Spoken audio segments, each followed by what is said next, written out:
Bonsoir à toutes et à tous, bienvenue dans cette édition de nos informations, mais tout d'abord le sommaire. Dans l'actualité ce soir, le gouvernement guinéen s'active pour lancer les travaux de construction de la route Koya-Farmoria. Les opérations d'indemnisation ont démarré la semaine dernière. Le montant s'élève à plus de 6 milliards de francs guinéens. Et puis la CENI, à travers son département logistique, procède à la répartition des kits d'enrôlement. Les villes les plus éloignées seront les premières à être servies. C'est dans le cadre des législatives prévues en février 2020. Enfin, le tourisme d'affaires des investisseurs sud-africains s'intéresse à notre patrimoine touristique. Des partenariats sont scellés avec le département en charge de ce secteur pour mieux vendre la destination Guinée. Voilà pour le sommaire. Encore une fois, bonsoir à toutes et à tous. Le chef de l'État était ce mardi à l'administration des grands projets. Professeur Alpha Condé était venu prendre part à la cérémonie de présentation des projets de construction de la route nationale numéro 1 Koya Mamoun Dabola et la construction de la nouvelle université de Kankan. Un programme qui s'étendra dans les régions de Conakry, Labé, Kankan et Nzérekouré, pour ainsi renforcer leur capacité d'accueil. Sanassi Keita du bureau de presse de la présidence.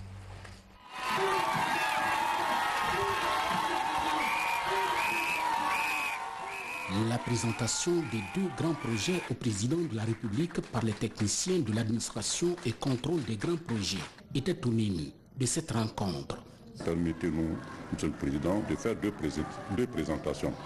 L'une sur le contrôle de l'exécution d'un projet et l'autre sur une étude de projet. Il s'agit succinctement et successivement du contrôle de l'exécution des travaux de la reconstruction de la route nationale Koya Mamoun Dabola, un projet de la première génération de l'accord cadre sino-guinéen dont les travaux sont confiés à l'entreprise CRDC avec la supervision du bureau français IGIS. Et l'autre, c'est l'étude de la nouvelle université de Kankan, l'une des 4 prévues dans l'accord cadre et dont les travaux de la première phase démarreront très prochainement par la construction de 2 facultés par la Société chinoise TBA. Enfin, nous vous présenterons également notre centre de numérisation et notre plateau technique. Le centre de numérisation vient d'être équipé par vos soins.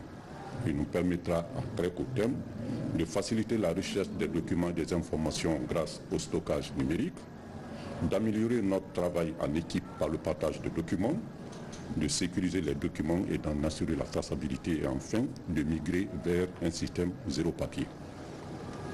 Quant au plateau technique qui relève du département des études, il est animé par des jeunes cadres qui ont bénéficié de la formation que vous avez financée auprès du bien-être. Ils sont en phase d'autonomisation avec le double coaching de nos assistants techniques et de nos cabinets partenaires. Monsieur le Président, nous mesurons la portée de votre visite à la CGP et nous vous donnons l'assurance d'atteindre très rapidement le niveau de performance que vous attendez de nous pour doter notre pays d'un véritable instrument de mise en œuvre de nos projets de développement et social. Il s'agit donc de la reconstruction de la route nationale numéro 1, Koya Mamou Dabola, et la construction de la nouvelle université de Kankan. Ici, l'occasion a été ainsi mise à profit par ces techniciens de présenter au professeur Alpha Condé de façon lumineuse ce grand projet de reconstruction de la route nationale Koya Mamou Dabola qui va être exécuté grâce au génie créateur chinois du groupe China Road and Bridge Corporation avec un délai de 33 mois pour un coût global de 350 millions d'euros. Un tronçon d'une distance de 350 km qui va à coup sûr faciliter le transport des personnes et des marchandises tout en optimisant surtout l'activité économique. De l'autre côté, il a été également question de la présentation du projet de construction de la nouvelle université de Kankan, un projet inscrit dans le programme de réhabilitation et d'extension des 4 universités du pays, voulu par le président de la République, à savoir Conakry, Labé, Kankan et Nzérekouré. L'objectif de cette intervention est d'accroître la capacité d'accueil et moderniser les installations des institutions d'enseignement supérieur guinéennes, aujourd'hui en pleine mutation. Cette université sera bâtie sur une superficie de 225 hectares avec une capacité d'accueil de 30 000 étudiants. dans le district de Fadou, commune rurale de Bérédougou-Baranama, située à 15 km du centre-ville de Kankan. Le président de la République s'est fortement réjoui du travail de l'ACGP, Administration et contrôle des grands projets, qui a pour mission la maîtrise d'œuvres publiques des grands projets par la réalisation des études, le contrôle et la supervision, l'assistance et le conseil. Je dois d'abord remercier notre frère Alassane Ouattara de nous avoir permis d'envoyer des cadres en formation au BNET. Aussi remercier nos frères ivoiriens qui ont accepté de venir mettre leur expérience à notre disposition afin de transformer l'AGCP en véritable bureau d'études qui soit reconnu internationalement, ce qui va nous rendre autonomes dans notre capacité de faire des plans nous-mêmes. J'espère que la certification va avancer vite pour qu'effectivement vous puissiez bénéficier, comme le BNET ivoirien, d'un label international. En tout cas, c'est un grand plaisir pour moi de voir que nous sommes capables aujourd'hui, par les Guinéens, accompagnés bien sûr par nos amis ivoiriens, de faire des plans. Et je suis très heureux aussi de voir qu'il y a de jeunes dames aussi qui sont aussi capables de faire ces plans. C'est un très grand pas parce que nous dépendons trop des bureaux d'études étrangers qui nous reviennent excessivement cher. Et ensuite, il n'y a pas de transfert de technologie. Donc grâce à notre frère Alassane Ouattara et à nos amis du BNET, bientôt nous n'aurons plus besoin de transfert de technologie puisque nous-mêmes nous serons capables de maîtriser cette technologie et de former de nouvelles générations afin que la Guinée soit totalement autonome dans ce secteur qui est extrêmement important. Parce qu'un pays ne peut pas se développer s'il n'a pas de bureau d'études capables non seulement de faire des plans immédiats, mais aussi des plans d'avenir. Et cela attire aussi beaucoup d'investisseurs. Nous avons par exemple un groupe chinois envoyé par notre ami le président de Namibie qui va faire transformer la gare, puisque nous avons prévu, en maintenant la structure de l'ancienne gare, de faire une sorte de mall, mais avec beaucoup de bâtiments. C'est un projet que nous avons depuis un moment et qui va être réalisé par ce groupe qui est là aujourd'hui et qui a amené son plan. Donc je pense qu'ils pourront vous rencontrer pour vous montrer un peu comment ça s'intègre dans le plan de développement de Conakry. En tout cas, c'est une grande fierté pour moi d'avoir visité l'AGCP ce matin, surtout de voir que vous avez fait beaucoup de progrès. L'honneur est revenu enfin au président de la République en compagnie d'une importante délégation de visiter le centre de numérisation et du plateau technique de l'administration et contrôle des grands projets. Une manière pour le chef de l'État, Prossorel Fakonde, de comprendre le mode de fonctionnement de la CGP. Dans le reste de l'actualité vers la réglementation des cortèges en Guinée sur nos routes et en tout temps, c'est l'anarchie totale. Dans une déclaration rendue publique ce mardi, le gouvernement appelle les politiques au respect des textes et lois en la matière. Le ministre de l'administration du territoire et de la décentralisation est au micro de notre reporter Alia Kamara. Chers concitoyens, mesdames et messieurs, ce message est adressé aux formations politiques, à toutes les formations politiques du pays, mouvances, opposition et autres tendances. Je relève en effet que nous ne sommes pas en période de campagne. Ceci n'exclut nullement la présence d'un leader politique ou ses représentants, où que cela soit dans le pays, dans le cadre de prise de contact formelle ou informelle avec la base. Cette base-là, nous le savons tous, est localisée chacune dans sa circonscription où elle est habilitée à recevoir, s'entretenir et travailler aux besoins avec le leader ou ses représentants. Les files de cortège à l'allure carnavalesque sont propres aux périodes de campagne électorale dont les signaux annonciateurs ne sont jamais cachés de personne parce que faisant objet de déclarations officielles. En raison de ce qui précède, il est demandé à tous les leaders politiques d'observer et de faire observer par leurs représentants et ceux, conformément aux articles 106, 107 et 108 du Code pénal portant sur les dispositions communes aux réunions, cortèges et défilés, le principe d'interdiction des cortèges d'une localité à une autre en dehors des périodes de campagne, toutes indiquées celles-ci pour les besoins de cette cause. Conséquemment, il est demandé à Madame et Messieurs les gouverneurs de région, Madame et Messieurs les préfets, Mesdames et Messieurs les sous-préfets, Mesdames et Messieurs les maires des communes urbaines et rurales, de veiller à la stricte application des dispositions ici mentionnées. Bientôt la fin du calvaire pour les usagers de la route Koya-Farmoria. Les opérations d'indemnisation des riverains ont démarré. La commission mixte composée de cadres de certains départements ministériels était sur le terrain. 46 ménages sont concernés pour un montant de plus de 6 milliards de francs guinéens. On fait le point tout de suite avec Mamadi Gassama. En attendant le lancement des travaux de reconstruction de la route Koya-Fourikaria-Farmoria, le gouvernement s'active pour établir les riverains dans leurs droits. Après l'étape d'identification des biens et services, l'heure est à l'indemnisation des personnes qui seront impactées par le projet. Nous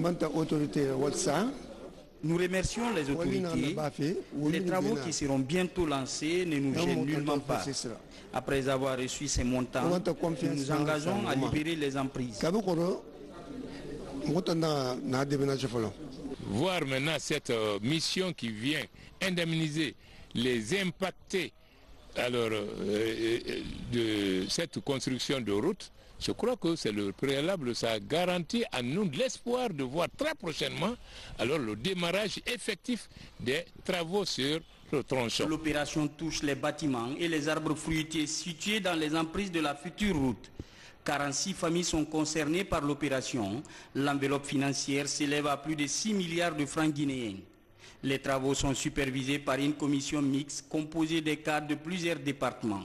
C'est vraiment le lieu de remercier le président de la République qui en fait un souci, une préoccupation et qui accorde une grande priorité à cela. Après la fin des travaux, la mobilité sera là, donc ça s'inscrit dans le cadre d'un développement économique assuré. Pour la reconstruction de ce tronçon, la Guinée bénéficie d'un appui financier de la Banque africaine de développement BAD. En procédant à l'indemnisation des riverains, le gouvernement guinéen honore une partie de ses engagements vis-à-vis des personnes impactées, mais aussi de son partenaire. Des assises nationales sur la qualité des infrastructures routières viennent d'être organisées. Les participants tentent d'apporter des pistes de solutions sur la problématique. Les recommandations portent notamment sur le respect de la métrologie et la mise en place de laboratoires des travaux publics. Mohamed Seyar Souma.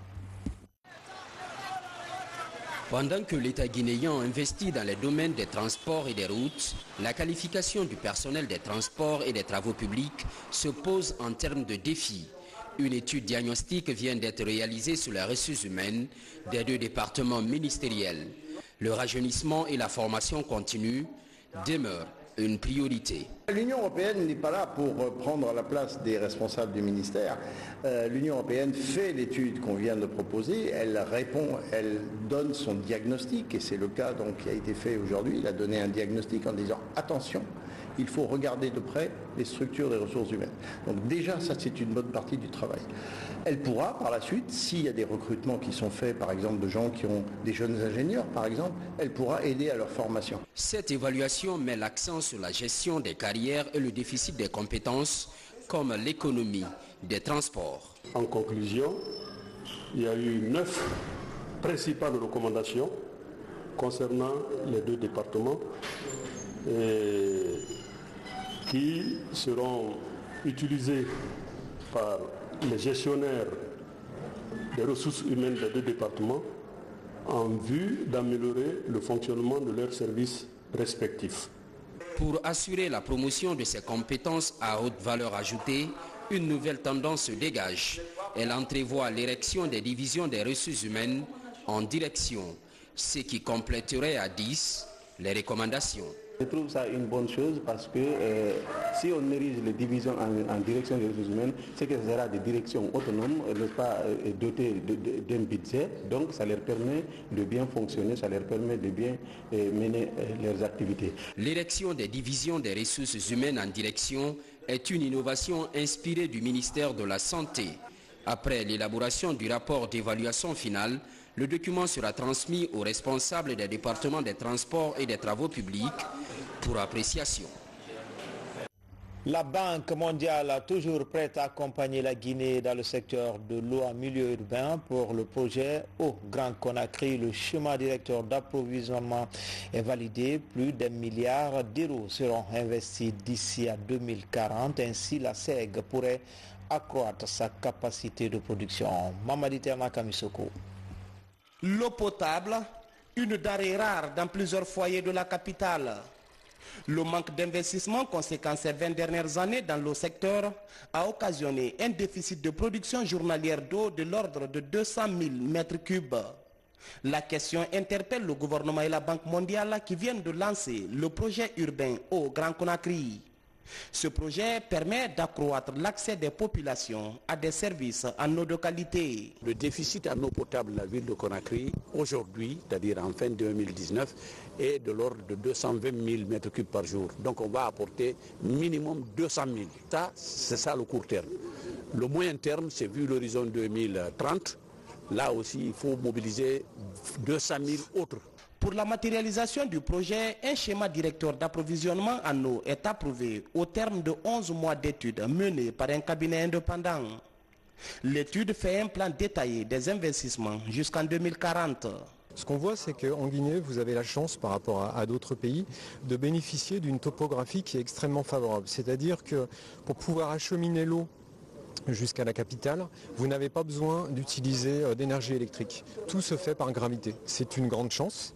Il faut conserver cette configuration-là.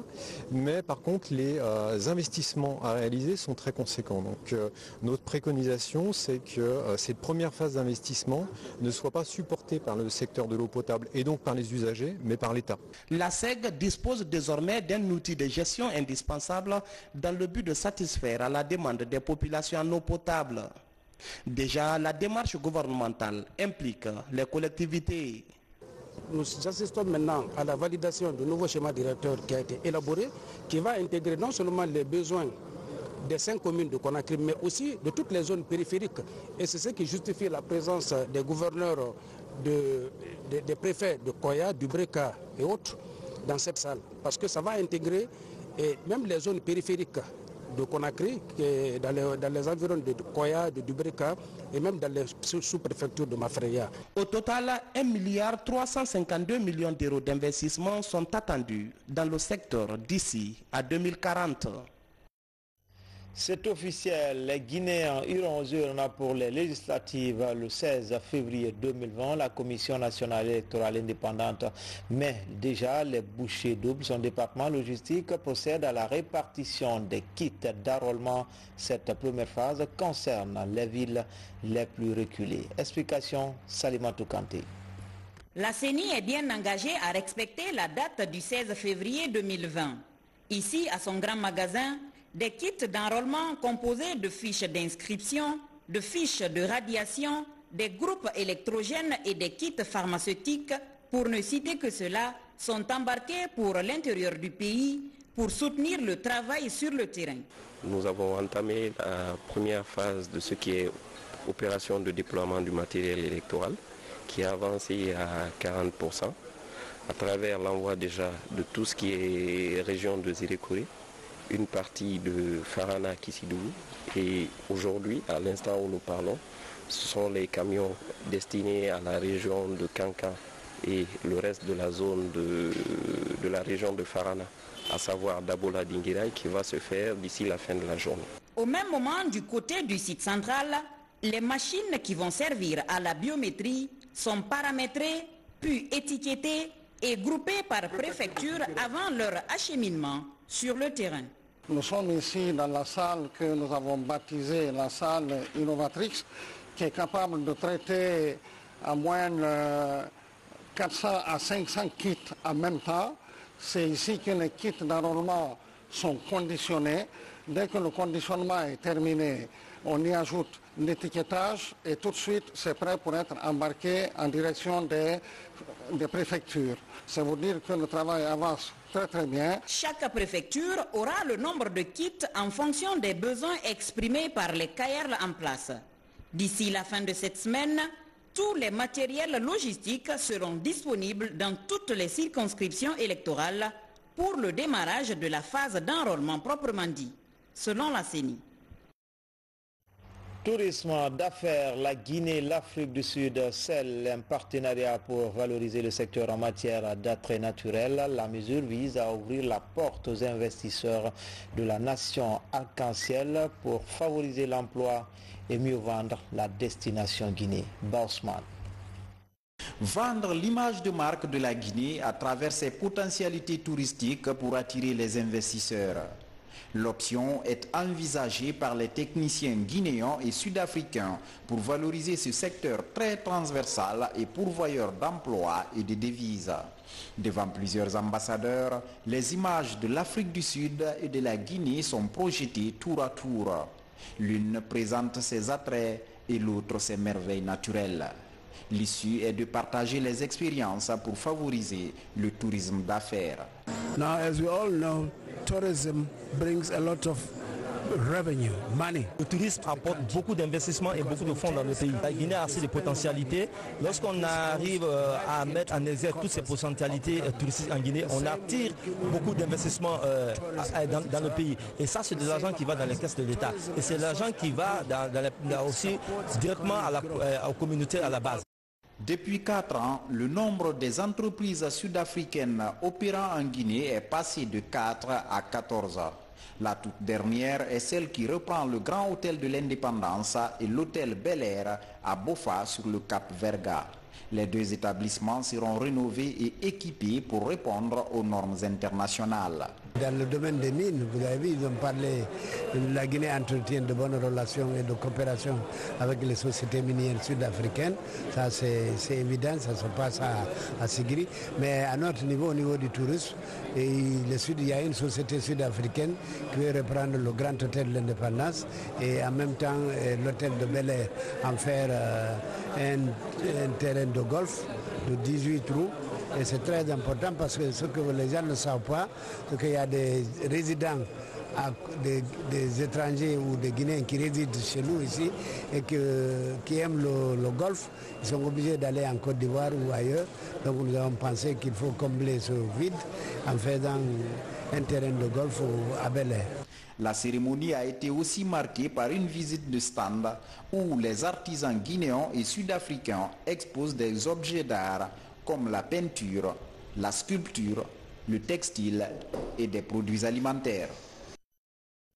Espace santé, cette tendance qui fait peur. L'OMS rapporte que les maladies cardiovasculaires constituent actuellement la première cause de mortalité dans le monde. Le sport fait partie des pratiques conseillées pour inverser la situation. C'est pourquoi à l'échelle nationale, une marche du cœur a été organisée par une ONG de la place. Abdelaziz Baldé. De l'esplanade du stade du 28 septembre au Palais du Peuple, soit une distance de 4 km, ces athlètes marchent pour la santé de leur cœur. Avec un seul slogan, « J'aime mon cœur et je le protège ». Tout au long du trajet, ils exhortent les populations à des exercices physiques pour la prévention des maladies cardiovasculaires. Organiser une telle marche, c'est une manière d'orienter la population vers la prise en charge précoce des maladies cardiovasculaires. Cette prise en charge doit se focaliser sur la prévention primaire.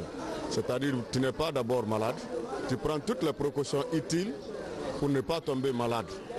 Et l'une de ces précautions, c'est la marche. Après 1 heure de marche, nous voici au Palais du Peuple. Dans cette salle, les spécialistes expliquent les moyens de prévention des maladies cardiovasculaires.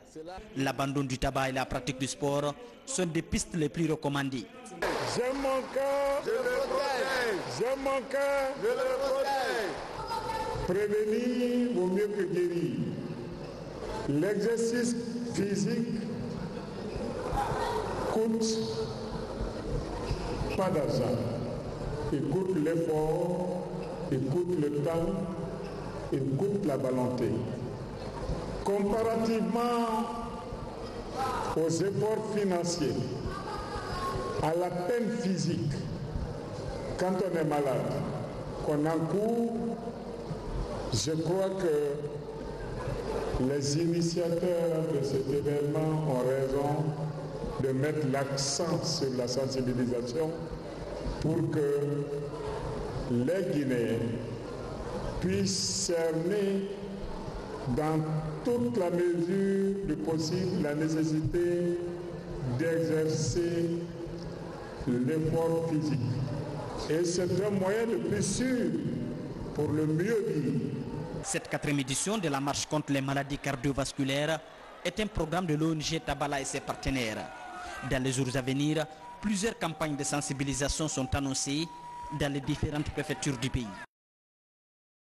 Ouverture à Koya des activités de scoutisme pour l'année pastorale 2020. Plus de 500 scouts venus de Conakry, Kankan, Zérekouré et d'autres confessions religieuses ont pris part à cette cérémonie. Thème choisi cette année, toi et moi sommes les mêmes. Le point avec Saint-Martin Fancinadounou. C'est la plus grande rencontre annuelle de l'Association nationale des scouts de Guinée. Elle se tient cette fois à Koya. Elle mobilise plus de 500 scouts à travers le pays. Ils sont issus de l'archidiocèse de Conakry, des diocèses de Kankan et Zérekoré, ainsi que d'autres confessions religieuses. Ils échangent sur les orientations de cet organisme religieux et les activités de promotion des jeunes et les approches de sensibilisation des populations guinéennes sur le civisme, la paix, le développement et l'épanouissement de l'Église catholique. Nous nous sommes retrouvés ici avec l'ensemble des scouts, près de 500 scouts réunis pour comprendre un peu nos problèmes, discuter de nos soucis, mais aussi à la fin de tous ces ateliers, trouver des solutions pour l'évolution et l'épanouissement de la jeunesse de Guinée. Et aussi marquer le point parce que le scout est un ambassadeur de la paix. Il est messager de la paix. Alors face aux tensions, nous avons le plein devoir de développer des programmes qui vont à l'encontre de tout ce qui peut être conflictuel. Donc développer des activités qui vont permettre de conserver la paix.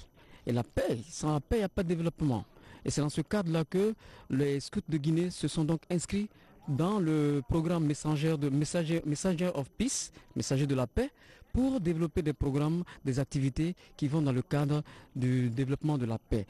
En tant que mouvement d'éducation et de formation des jeunes au sein de l'Église catholique, le scoutisme se veut un creuset de paix. À cette occasion, les responsables de la nouvelle équipe nationale et certains scouts réalisent leurs promesses, un engagement à demeurer scout.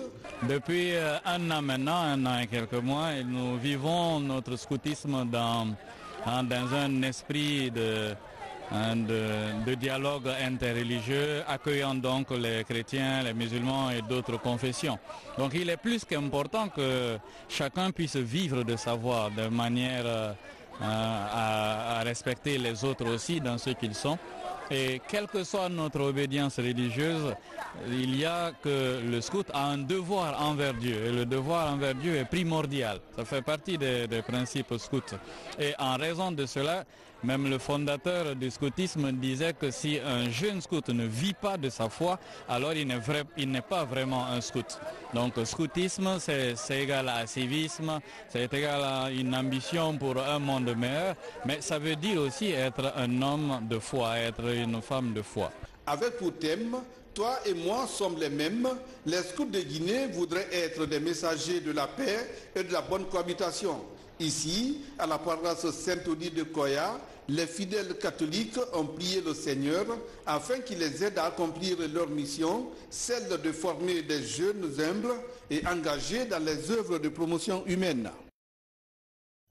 C'était tout au compte de cette édition d'information. Tout le plaisir a été pour moi de vous servir. Toutes ces informations sont à retrouver sur le www.rtgcoloma.info. À demain, Inch'Allah.